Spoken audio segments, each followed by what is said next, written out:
जब तक आप पुरअमन एहतजाज नहीं करेंगे, मैं कभी नहीं कहता कि कोई कानून अपने हाथ में ले, मैं ये नहीं कहता तोड़ फोड़ करो। आज आप सबको पुरअमन एहतजाज करना चाहिए। रात को जब भी निकलें अपना एहतजाज रजिस्टर करें, क्योंकि आपने बताना हम इंसान हैं, हम भेड़ बकरियां नहीं है कि जो कान खींच के इधर कर दो तो इधर का ये कीमत लगा दो कि ये ऊपर बंद कमरों में पैसे चला के पाकिस्तान में फैसले हो जाए ताकि ये और आए पावर में और पैसा बनाए। मैं सबको आज कहता हूं कि आज आप अपना एहतजाज रजिस्टर करें। इनको पता चले कि यहां पाकिस्तान की जो कौम है ये जिंदा कौम है। और मैंने जो पिछले 3 महीने में देखा है, मैंने अपनी सारी जिंदगी इस मुल्क में मैं बड़ा हुआ हूं 26 साल से, जिस तरह मैंने कहा मैं पॉलिटिक्स में, मैंने कभी इस तरह की बेदारी कौम में नहीं देखी, सियासी शऊर अपनी कौम में नहीं देखा जो मैंने इन 3 महीने में देखा। और मैं इसलिए कहता हूं कि आज सारी, मैं नौजवानों को खास तौर पे कह रहा हूं कि आप सबको आज रात अपना एहतजाज रजिस्टर करना चाहिए कि ये जो जुल्म किया और इन्होंने हमारी जमहूरियत और पब्लिक मैंडेट का को ज़िबा किया है, आप सारे अपना रजिस्टर करें प्रोटेस्ट। और मैं आखिर में अपने सुप्रीम कोर्ट को कहता हूं कि देखिए सारी नजरें अब आपकी तरफ हैं। वाज़ेह है,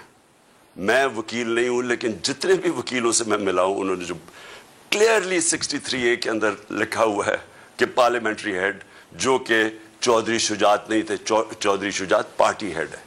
और मुझे यह भी अफसोस से कहना पड़ता है कि जब तक, देखिए जब तक आसिफ जरदारी जैसे आदमी,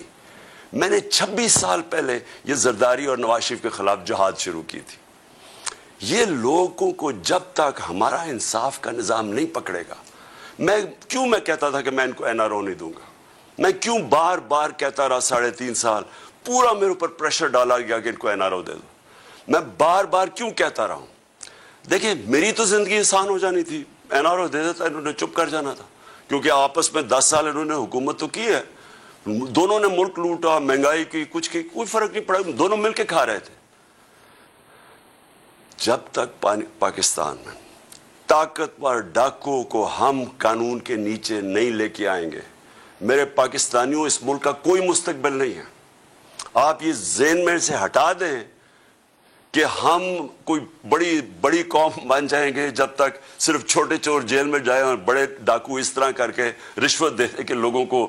सबके सामने कौम के खरीदे। याद रखिए हमारे बच्चे देख रहे हैं इस चीज को, ये कभी भी ये कौम आगे नहीं बढ़ सकती। और मैं बार बार मुझे वो हदीस याद आती है जो हमारे नबी सल्लल्लाहु अलैहि वसल्लम ने कहा था कि तुम्हारे से पहले बड़ी कौमें तबाह हुई